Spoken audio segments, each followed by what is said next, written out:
Today we're talking about fast food pricing. Tell me if this has ever happened to you. You're hanging out with some friend and really craving some quick and easy food.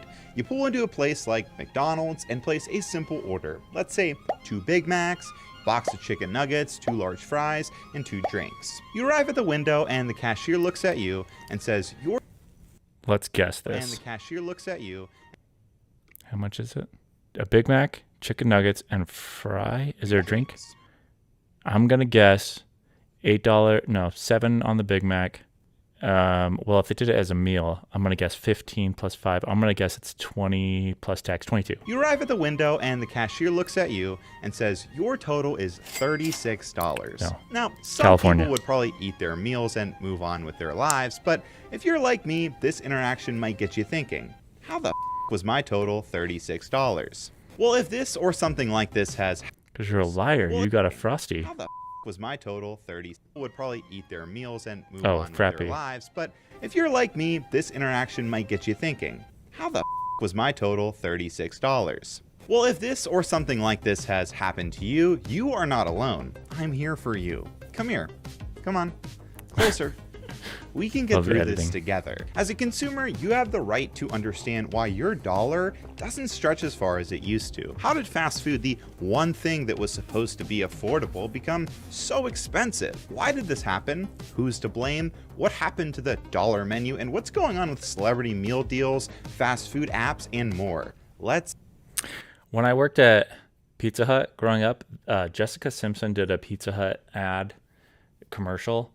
And I remember they were talking about how much she was paid to do that commercial, and she was only on set for 1 day. She got paid more for that commercial than the general manager that worked at that Pizza Hut would make his entire life if he worked as the general manager for that Pizza Hut.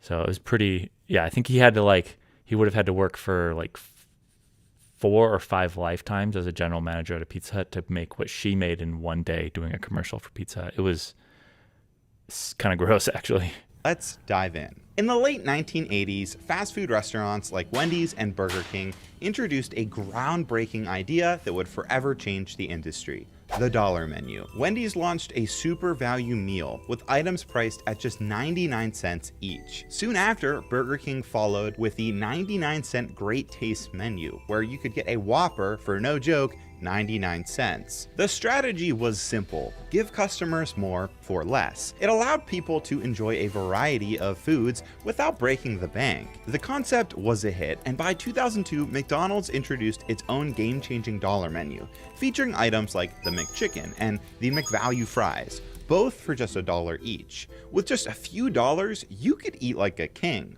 But as the years progressed, things changed. Dollar menus became value menus. Whoppers are most definitely no longer $1, and now for a few bucks, you might be lucky if you can get a single item from a fast food restaurant. And it's not just value menu items that have seen price increases. Fast food prices overall have surged dramatically, especially in recent years. According to the Consumer Price Index, fast food prices is nearly fast food price index, especially in... Yeah, why is McDonald's... That is not what you would think. McDonald's has gone up more than anybody. Actual inflation, 31%. 100. And let me guess, McDonald's is just crushing it. It's just weird that they were able to renovate their stores and somehow start charging double for everything.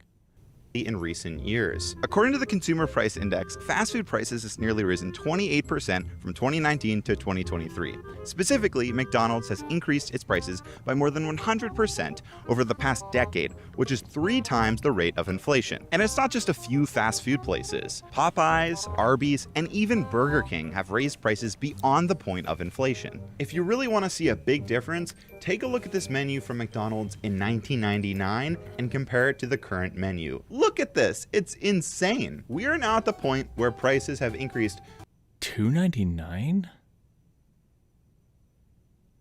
There is no way. $2.99? What?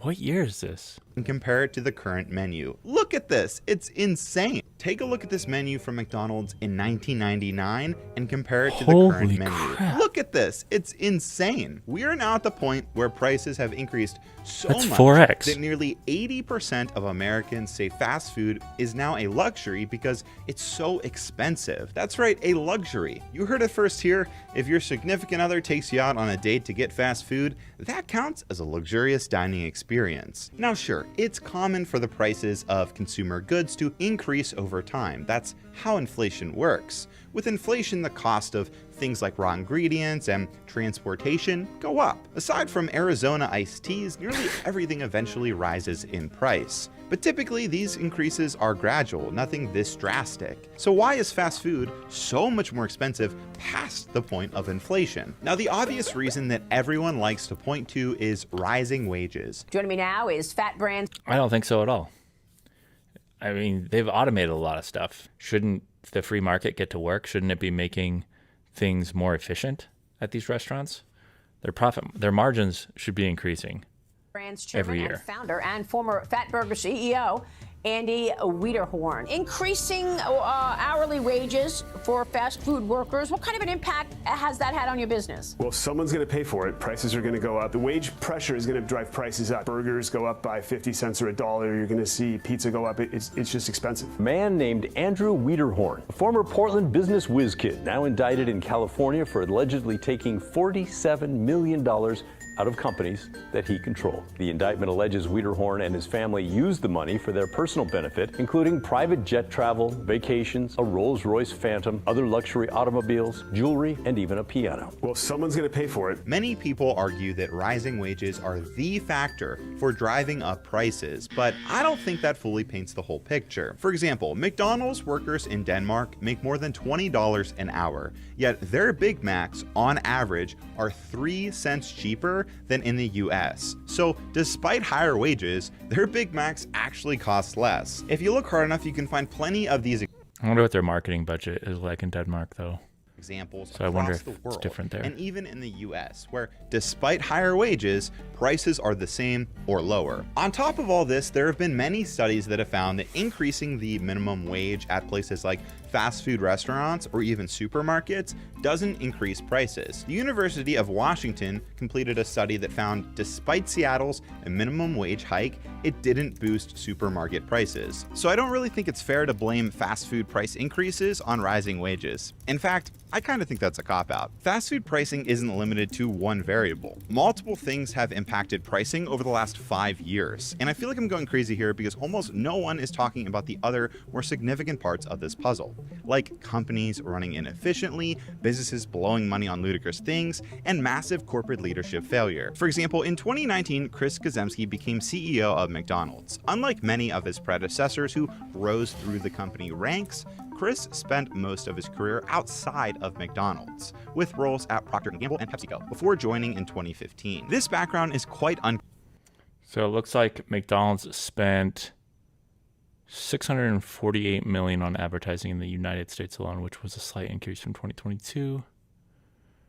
Yeah, I wonder what they spent. It's probably nothing in Denmark, hardly that. unconventional for McDonald's, where leadership often comes from within. Typically, McDonald's CEOs have been individuals with a strong understanding of the company's vast network of franchisees, who are essentially individual business owners running their own operations under the McDonald's brand. When Chris took over in 2019, it stirred up controversy. He implemented major changes, including large-scale corporate rebranding and store renovations, which demanded significant capital. These changes, driven by the goal of boosting profits and strengthening the company's position for shareholders, led to the rising costs we started to see then, and we continue to see today. But where is this money going? What even is McDonald's and these fast food companies investing in? What is costing companies so much that they need to increase their prices? Well, let me introduce you to advertising. The Chief Marketing Officer of Taco Bell, Taylor Montgomery. Live Moss Live, how we feeling? This is the finale. Live Moss Live, how are we feeling? That's more like it. Next week in every single Taco Bell, next Thursday, go get your cheesy chicken crispinata. Oh, it's for real. One more? Behold the Crunch Wrap. That is a Cheez-It inside. This is like a tech demo. This is like an Apple. This is when Microsoft tries to be Apple with their presentations. This is pretty cool, though. A little X-ray with the Cheez-It. 16 times the size of a regular Cheez-It, I present to you the Cheez-It Crunch Wrap. Anybody ever try that? The advertising I don't think I industry ever is a tried that one. billion-dollar behemoth. And despite rising costs, companies are consistently increasing their spending in this area. Fast food is no exception. In fact, according to the reports from 2021 to 2022, fast food companies increased their social media and digital advertising budget by 75%. If these fast food giants are shelling out record sums of money, you can't tell me this has had zero effect on the consumer. And while it's true good advertising generates sales, bad advertising can hurt businesses and cut into bottom lines. And you might think since most fast food restaurants are owned by franchisees that they don't pay for advertising. Well, that's not really how it works. Franchisees typically contribute a portion of their sales towards corporate advertising. For example, Burger King franchisees pay 4% of their gross monthly sales for corporate advertising. McDonald's is about the same at about no more than 4%. Even Subway franchisees pay 4.5% towards corporate advertising. If advertising costs are increasing while not delivering the same expected results, prices will reflect that. Which leads me to this guy. Can we talk about how dumb fast food celebrity meal deals are? From Travis Scott to BTS to Cardi B and J Balvin, the cost of these celebrity endorsements are undoubtedly affecting the average consumer. Don't believe me? Travis Scott admitted in a Forbes 30 Under 30 that he was paid $20 million for his McDonald's special meal endorsement. $20 million. That's actually more than what the McDonald's CEO and chairman makes, which is $19.2 million a year. What's fascinating about these sponsored celebrity meals is this is a recent thing. McDonald's never used to do this. Before 2020, they only ever had one major celebrity combo meal, and it was back in 1992 with Michael Jordan, which was at limited locations in Chicago. But now it seems like every year they're shelling out millions to have some random celebrity combo meal that isn't even a good deal for the consumer. With all the celebrity meal deals McDonald's has done over the last 5 years, this is undoubtedly costing McDonald's millions. Now sure, that's just McDonald's. Not every fast food company is doing this, but many are. And over the last 10 years, McDonald's has had the highest increase in price out of any other fast food company. And now all of a sudden they're giving celebrities millions of dollars for these meal deals? I doubt that that's a coincidence. Chipotle, another brand we are familiar with, has been in the news for rising prices as well. And sure enough, they have also partnered up with celebrities and even content creators to promote their food with special meals over the last few years. Subway is another great example. Home of the original $5 footlong, they spend a boatload of money on celebrity endorsements. And guess what? They just called an emergency meeting as there are reports their sales are plummeting. Here's an idea. Stop paying celebrities millions of dollars and use those millions to offset the cost of your food. Let's see here. Subway called an emergency meeting. Subway has called a hasty meeting with franchisees of its 19,000 North American sandwich shops as they grapple with faltering sales and profits. The confab, which one franchisee called an emergency meeting, noting that the invite was only mailed out last week, will include a recap of promotional offers that are being tested in restaurants. A Subway franchisee with nearly 20 stores told the Post his same-store sales are down 5 to 10% in recent weeks compared to the prior year. Ooh. Yeah, that is really bad. That is really bad, especially when your margins are razor thin with most, 99% of restaurants. I mean, this isn't In-N-Out Burger or Chick-fil-A. They're doing crazy coupons. Yeah, well, that's the problem, though. It's like, are you going to give people coupons so that they come in and actually buy stuff or not? Yeah, I wouldn't blame the coupons. Coupons are just, for one, coupons, they only certain people use coupons. And I don't think that people would go to Subway. The people that use coupons, I don't think that they necessarily would have gone to Subway and paid full price without it. Our gross sales are not even at 2012 levels, and profit then was 5 times what it is today. Oh, yeah, I totally believe this. 5 times, yeah. Except he's not, there's got to be a contract where he's not even allowed to be talking about all this. His franchise, he's breaking his franchise. He's probably going to He's probably going to be forced to sell. It's probably what he wants. Subway does not give its franchisees national sales information, but an eastern U.S. region with about 1,000 Subways saw average weekly same-store sales slip by 8.7. Oh my God. Between June 25th and July 16th compared to a year earlier, according to data shared with the Post. Subway's meeting seems very unusual, said restaurant consultant John Gordon, who noted that he recently had seen Subway sales numbers in West Coast and East Coast regions that show same-store sales. In Southern California suburbs, they are off 2 to 5%, the source said. That's versus last year when Subway boasted that its North American same-store sales were up 5.9. Jeez. Subway is discounting its best-selling items, so it's hard for it to compensate for the lost revenue, sources said. I'm not a franchisee. I don't run a restaurant chain, but I think they need to focus on upsells. They need to train every single employee there that does the checkout to ask, do you want a cookie? Here's some fresh baked cookies. You want to throw in a Powerade or a drink with that every single time? They almost need like a hidden shopper that'll test them to make sure that they're asking every single time. Because when I go into Subway, I don't get asked every single time. I don't get asked if I want chips do you want to get some chips? Do you want to get the new raspberry chocolate cookies? They just came out of the oven. They're nice and warm. Like, they can turn sales around. This is the reality. If you were to train your artists to be sales reps and teach them how to sell better, that's what I would do if I owned a bunch of Subways. Is I would have a huge focus on, let's increase the average ticket price, and maybe there'll be a bonus involved if there's an average ticket price. Because that's the other thing, is when you're ringing up somebody, it should attribute the sales to you. So it should show whether or not you're ringing up extra cookies or drinks more often than, let's say, the employee next to you. Ooh, Taco Bell's up 5%. That's good. Wendy's and Burger King in the second quarter were flat. I'm surprised they're flat, especially Burger King. I'm surprised they're even flat.